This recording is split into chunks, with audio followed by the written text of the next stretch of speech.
नमस्ते दोस्तों, हमारे चैनल पर वापस आने का शुक्रिया। आज हम लेकर आए हैं कोविड-19 पर कुछ बहुत ही जरूरी अपडेट, खासकर नए वेरिएंट JN.1 के बारे में जो आजकल खूब चर्चा में है।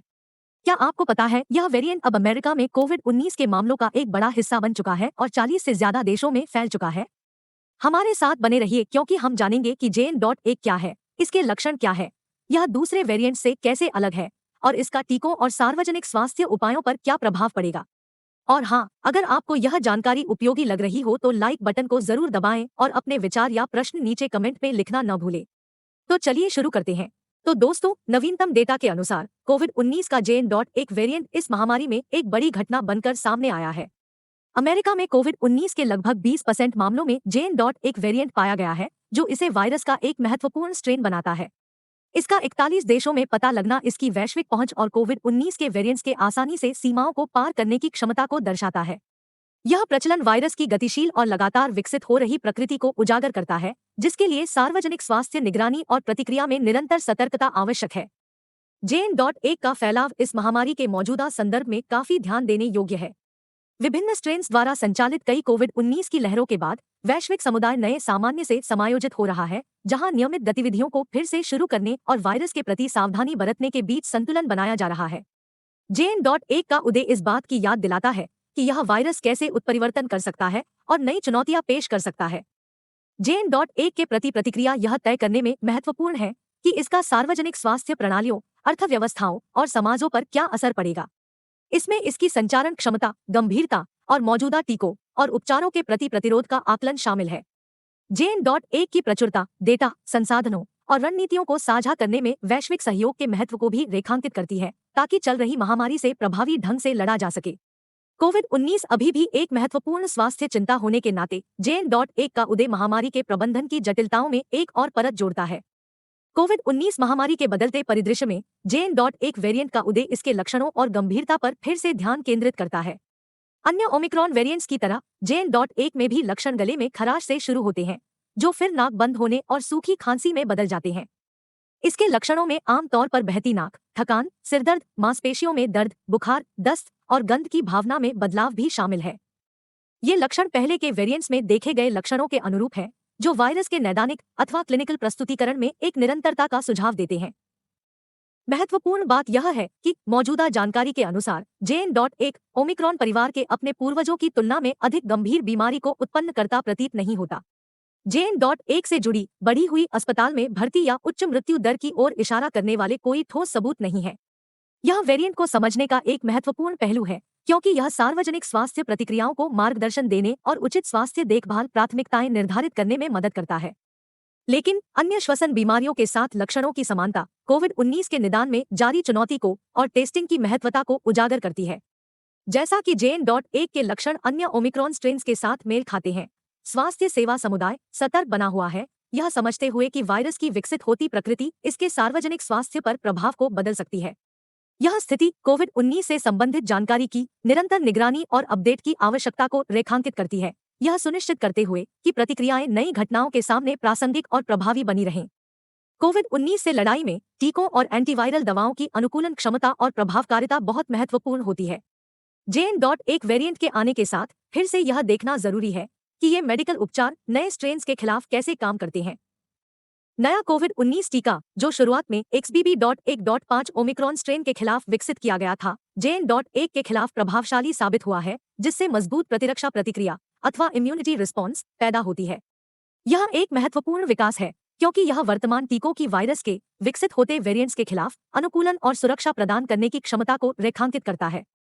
इसके अलावा पैक्सलोविड और रेमडेसिविर जैसी मौजूदा एंटीवायरल दवाओं का JN.1 के उपचार में प्रभावी होना वर्तमान उपचार प्रोटोकॉल का एक सुखद पहलू है। ये एंटीवायरल दवाएं कोविड-19 की गंभीरता को कम करने, अस्पताल में भर्ती दरों को घटाने और जीवन बचाने में महत्वपूर्ण रही है।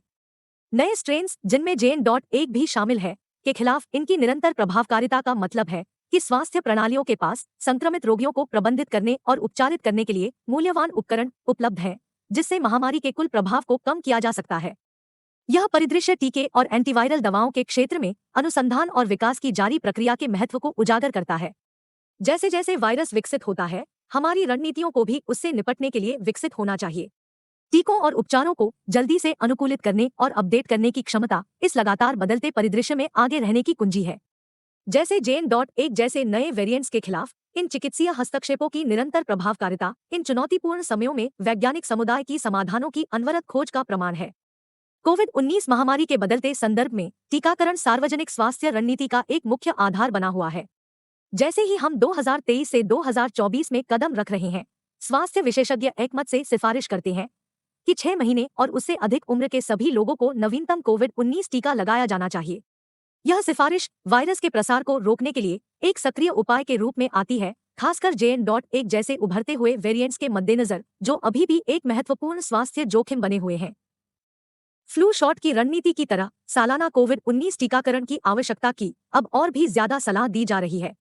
यह दृष्टिकोण खासकर उन बुजुर्ग व्यक्तियों और उन लोगों के लिए जोर देता है जिनकी पहले से कुछ मेडिकल स्थितियां हैं, क्योंकि आमतौर पर ये लोग वायरस के गंभीर परिणामों के लिए अधिक संवेदनशील होते हैं। नियमित टीकाकरण को समुदाय में प्रतिरक्षा की एक मजबूत ढाल बनाए रखने के लिए एक महत्वपूर्ण उपकरण माना जाता है, जिससे वायरस के अस्पताल में भर्ती और मृत्यु दर पर कुल प्रभाव कम होता है। ऐसी सिफारिशें कोविड-19 को एक एंडेमिक वायरस के रूप में समझने की बढ़ती जानकारी को दर्शाती है, जिसका प्रबंधन प्रभावी रूप से करने के लिए लगातार सतर्कता और नियमित बूस्टर टीकाकरण की आवश्यकता हो सकती है। जैसे जैसे वायरस उत्परिवर्तित होता है और नए स्ट्रेन उभरते हैं, अद्यतन टीके कोविड-19 के खिलाफ निरंतर सुरक्षा सुनिश्चित करने के लिए आवश्यक है। इसलिए ये टीकाकरण की सिफारिशें केवल व्यक्तिगत सुरक्षा के बारे में नहीं है, वे सार्वजनिक स्वास्थ्य की सुरक्षा के लिए सामूहिक प्रयास का प्रतिनिधित्व करती है और महामारी से जूझ रही दुनिया में सामान्यता की ओर वापसी करने का प्रयास है। फ्लू और कोविड-19 वैक्सीन एक साथ लेना सुरक्षित है और यह 60 वर्ष से अधिक उम्र वालों या 32 से 36 सप्ताह की गर्भावस्था में होने वालों के लिए भी लागू होता है। आज के वैश्विक स्वास्थ्य परिदृश्य में कोविड-19 का JN.1 वेरिएंट दुनिया भर की सार्वजनिक स्वास्थ्य एजेंसियों का काफी ध्यान खींच रहा है। यह बढ़ी हुई सतर्कता मुख्य रूप से JN.1 की बढ़ती संचरण दर के कारण है, जिसने इसे विश्व स्वास्थ्य संगठन WHO द्वारा रुचि का वेरिएंट अथवा वेरिएंट ऑफ इंटरेस्ट के रूप में वर्गीकृत करवाया है। फिलहाल इसे गंभीरता के मामले में कम जोखिम वाला माना जा रहा है, लेकिन वेरिएंट के तेजी से फैलने और मामलों में उच्च बढ़ोतरी के कारण इस पर लगातार नजर रखना आवश्यक है। अमेरिका की राष्ट्रीय सार्वजनिक स्वास्थ्य agency centres for disease control and prevention ने अवलोकन किया है कि कोविड-19 के मामलों में, जिनमें JN.1 वेरिएंट भी शामिल है, वृद्धि सीजन रुझानों के अनुरूप हो सकती है। सर्दी के महीनों में लोग अधिक समय घर के अंदर बिताते हैं, जिससे श्वसन वायरसों के फैलने के लिए अनुकूल वातावरण बनता है। यह सीजन पैटर्न सार्वजनिक स्वास्थ्य प्रतिक्रियाओं को अनुकूलित करने की मांग करता है, जिसमें इंडोर वेंटिलेशन को मजबूत करना और टीकाकरण और रोकथाम के उपायों पर निरंतर जोर देना शामिल है। JN.1 के प्रति वैश्विक प्रतिक्रिया कोविड-19 महामारी को संभालने की व्यापक रणनीति का एक महत्वपूर्ण हिस्सा है। इसमें निगरानी, डेटा साझा करना और विश्लेषण में समन्वित प्रयास शामिल है, ताकि वेरिएंट के व्यवहार और प्रभाव को समझा जा सके। यह जानकारी सार्वजनिक स्वास्थ्य नीतियों और हस्तक्षेपों के निर्माण को मार्गदर्शन देती है, ताकि वायरस के प्रसार को कम किया जा सके, संवेदनशील आबादी की रक्षा की जा सके और महामारी के बदलते डायनेमिक्स के अनुसार ढला जा सके। यह स्थिति एक सक्रिय और चुस्त सार्वजनिक स्वास्थ्य प्रणाली की महत्वता को रेखांकित करती है, जो JN.1 जैसे उभरते वेरिएंट्स द्वारा पेश की जा रही नई चुनौतियों का प्रभावी ढंग से सामना कर सके। कोविड-19 महामारी के चलते JN.1 वेरिएंट के उभरने ने सावधानी बरतने की जरूरत को और भी बढ़ा दिया है। इस वेरिएंट के फैलने पर चिंता है, लेकिन यह जानना महत्वपूर्ण है कि JN.1 से जुड़े लक्षण पिछले कोविड-19 मामलों में देखे गए लक्षणों के समान होने की उम्मीद है। इसमें गले में खराश, खांसी, बुखार और थकान जैसे लक्षण शामिल हैं, जो वायरस के उदय के बाद से ही इसकी विशेषता रहे हैं। इसे देखते हुए पारंपरिक महामारी काल के उपाय अभी भी उतने ही प्रासंगिक और महत्वपूर्ण हैं। भीड़भाड़ वाली जगहों पर या खराब वेंटिलेशन वाले स्थानों पर सामाजिक दूरी बनाए रखना और मास्क पहनना वायरस के प्रसार को सीमित करने में अभी भी महत्वपूर्ण रणनीतियां हैं।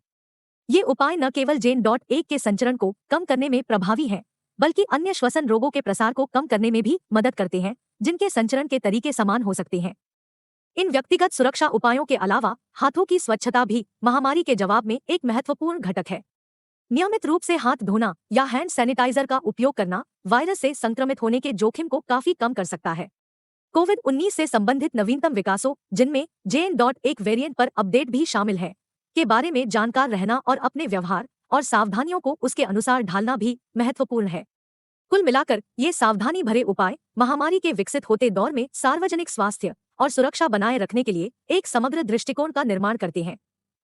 तो दोस्तों, यह थी विस्तार से जानकारी कोविड-19 और JN.1 वेरिएंट के नवीनतम अपडेट्स पर। हम सभी की सुरक्षा और लाभ के लिए ऐसे अपडेट्स पर नजर रखना बहुत जरूरी है। आपको इन विनाशों के बारे में क्या लगता है? क्या आप नया वैक्सीन लेने की सोच रहे हैं? अपने विचार और सवाल हमें कमेंट्स में जरूर बताएं, हमें आपके विचार सुनना पसंद है। और अगर आपको यह वीडियो जानकारीपूर्ण लगी हो तो कृपया इसे लाइक करें और अपने दोस्तों और परिवार के साथ शेयर करें। दोस्तों, हमारे पास यह जानने का कोई और तरीका नहीं है कि आपको यह वीडियो पसंद आई या नहीं, तो कृपया इसे लाइक करें और कमेंट में लिखकर हमें बताएं। सब्सक्राइब बटन दबाना और नोटिफिकेशंस ऑन करना न भूलें ताकि आप हमारे नवीनतम कंटेंट को कभी मिस न करें। मिलकर हम स्वस्थ और सूचित रह सकते हैं। देखने के लिए धन्यवाद और अगले वीडियो में मिलते हैं।